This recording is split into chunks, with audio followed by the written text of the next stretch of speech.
Imagino que estarás encantada con la acogida de Ofrenda a la Tormenta, esta tercera parte, este cierre de la trilogía, ¿no?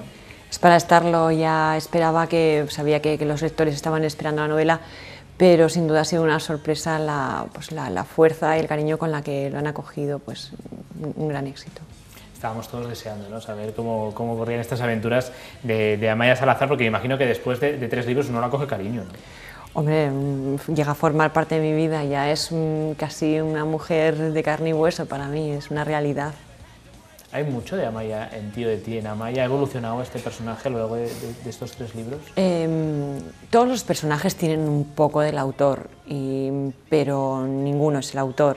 Yo no soy Amaia Salazar, eso es así, pero Amaia es la mezcla de muchos aspectos de las mujeres de mi alrededor que me gustan, que admiro, que me parecen especiales, la fragilidad, la fuerza y la mezcla de las dos. Vamos a vivir, yo creo que de las tres historias igual es la más cruda, ¿no? Porque empieza con el asesinato. Es la más niño, emotiva, es sin duda la que me ha costado más esfuerzo a nivel emocional, incluso alguna lágrima que otra, y yo creo que el lector va a reconocer perfectamente en qué momentos, porque me lo cuentan los lectores ahora, ¿no? Según van llegando a esos momentos me dicen aquí duele. Sí que ha sido la más emocional, la que tiene más carga. Es cierto que empieza, como dices, muy dura, con el presunto asesinato de un bebé en su cuna y al parecer a manos de su propio padre. Esto da pie para la entrada de una de estas criaturas mágicas con las que yo siempre relaciono el modo de comportamiento de los asesinos de cada una de las entregas. En la primera era el guardián invisible, este asesino que dejaba a las niñas en el bosque. En el segundo el tártalo, que el tártalo es una criatura mitológica caníbal, que también da una pista del tipo de crimen que comete. No quiero desvelar mucho porque sé que hay muchos lectores uniéndose ahora a la trilogía y no quiero desvelar mucho. Pero en el tercero es Singuma, que es un demonio, una criatura que se cuela por la noche mientras dormimos y se sienta sobre el pecho de los que duermen, provocándoles el ahogo, provocándoles la asfixia y la muerte. En el antiguo Baztán se creía que provocaba la muerte de cuna, la muerte infantil en la cuna.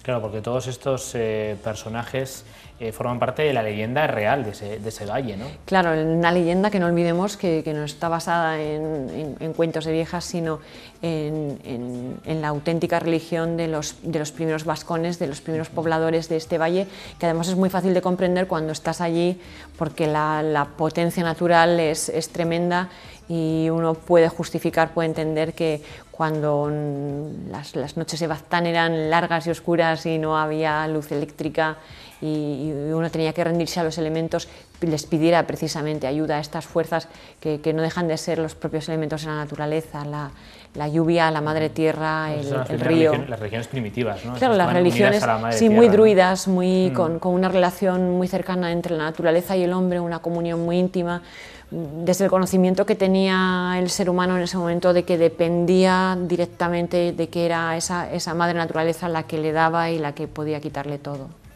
Imagino que muchos lectores les habrá pasado como a mí cuando estamos leyendo las aventuras de Amaia. Yo reconozco que soy una persona muy permeable a esto de las leyendas, pero tú que te has informado, que has buscado, no sé si te queda la sensación un poco, como dicen los gallegos, de haber los ailos. Lo que sí me queda es una sensación de respeto hacia algo que fue religión. Puedo comprender perfectamente el momento en que lo vivían, también cómo se fue transformando en otra cosa mezclada con el cristianismo, cómo luego llegó la Inquisición a intentar borrar toda esa especie de fusión que se había hecho entre las antiguas creencias y el cristianismo, y que desencadenó, se llegó a todo este fenómeno que todos conocemos de los procesos por brujería, al entender que se estaba pervirtiendo o se estaba acercando al mal o al demonio, ¿no? que era el gran enemigo buscado siempre por la Inquisición. Y por supuesto mi respeto, porque en la zona de Baztán es donde más personas fueron procesadas, donde más personas han sido procesadas por prácticas de brujería y donde más mujeres han muerto en la hoguera, muchas en Logroño, en aquel auto de fe. Sí. precisamente por prácticas de brujería. Y fue un inquisidor Salazar y Frías, que era inquisidor de Logroño en aquel momento, el que tuvo esa mente inquisitiva, de detective en 1611, de irse a Baztán para investigar si realmente había una presencia demoníaca o estábamos hablando de otras cosas. Y convivió durante 1 año y medio con los baztaneses por todos los valles, y obtuvo, a pesar de obtener muchísimas declaraciones en las que se autoinculpaban de prácticas demoníacas, regresó a Logroño y les dijo que no había demonio en Baztán, que había otra cosa.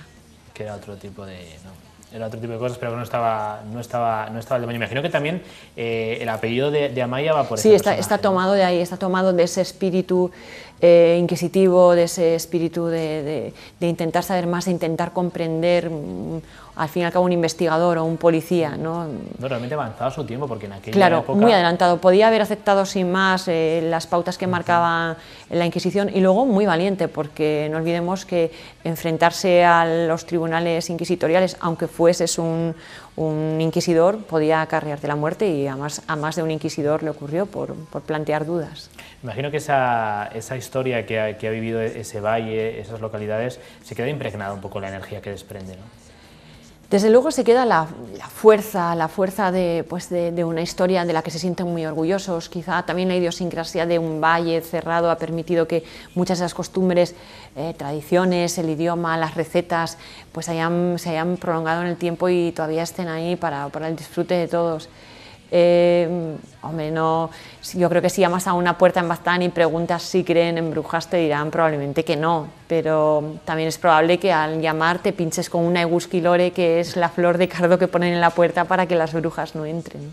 Por si acaso. Bueno, por si acaso. Creo que mucha gente va a ese valle, ¿no?, a seguir las pistas de Amaya Salazar. Esto es una cosa sorprendente, ¿no? No deja de llamarme la atención que la gente, después de leer una novela, sienta el impulso de tener que ir al lugar y buscar esas señales del paso de Amaya Salazar y de los asesinos y de la policía investigando por todo el valle. Y sí, me llegó al punto en que se presentaba tanta gente allí que hubo que organizar unas visitas, y sí, hay unas visitas organizadas, y cada fin de semana, cuando se producen, me mandan las fotos de los visitantes. Y bueno, nunca deja de sorprenderme que les apetezca ir allí, que quieran ver la niebla, la lluvia, el pueblo, y que busquen esas huellas de Amaya Salazar. Dolores, en este libro vamos a conocer más de ese pasado de Amaya, de esas historias sin resolver, porque no solamente son investigaciones de esta policía, sino también su vida, la primera novela era una punta del iceberg en la que sabíamos que Amaya sufría estrés postraumático por algo terrible que había ocurrido en su infancia, y veíamos un poquito, veíamos una señal, casi veíamos las consecuencias de lo que había pasado.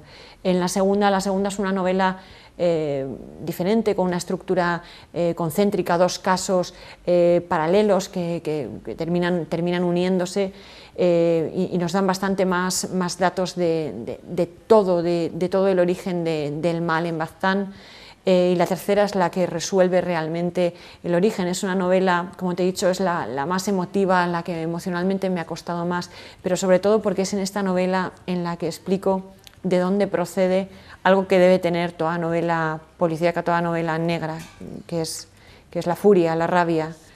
Y la rabia procede del hecho de que los crímenes que se cuentan están basados en un crimen real. Hubo un crimen que leí en la prensa hace unos años, un crimen atroz, en el que se contaba que una pequeña de tan solo 14 meses había sido presuntamente asesinada por sus propios padres y un grupo de unas 20 personas que conformaban una secta que se había instalado en un caserío del valle, de un valle cercano, no, de Baztán, y que le habrían dado muerte en un ritual de ofrecimiento al mal, al demonio. Y bueno, pues imagínate la sorpresa, parece sacado de una de mis novelas. Intenté buscar más información, recabar más información, pero el caso se decretó el secreto de sumario inmediatamente, y bueno, la novela está construida en torno a esos primeros pasos de la investigación, la parte que fue pública, algún pequeño paso que he dado yo por mi cuenta en torno al lugar donde ocurrió y los vecinos o las personas que pudieron conocer al grupo y demás.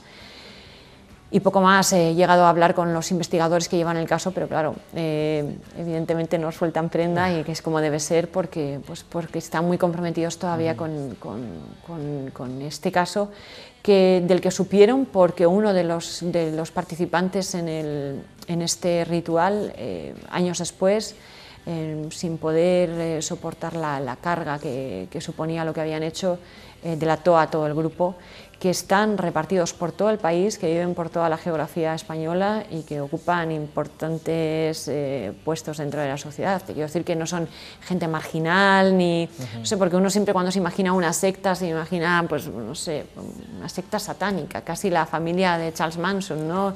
Y no, nada de este tipo, sino gente muy integrada con carreras universitarias, con puestos, algunos son padres, se sabe que hay algún abogado, que hay algún médico entre ellos, y como digo, muchos de ellos son padres. ¿A uno le da miedo entrar a profundizar en estas organizaciones? Bueno, miedo, pues no.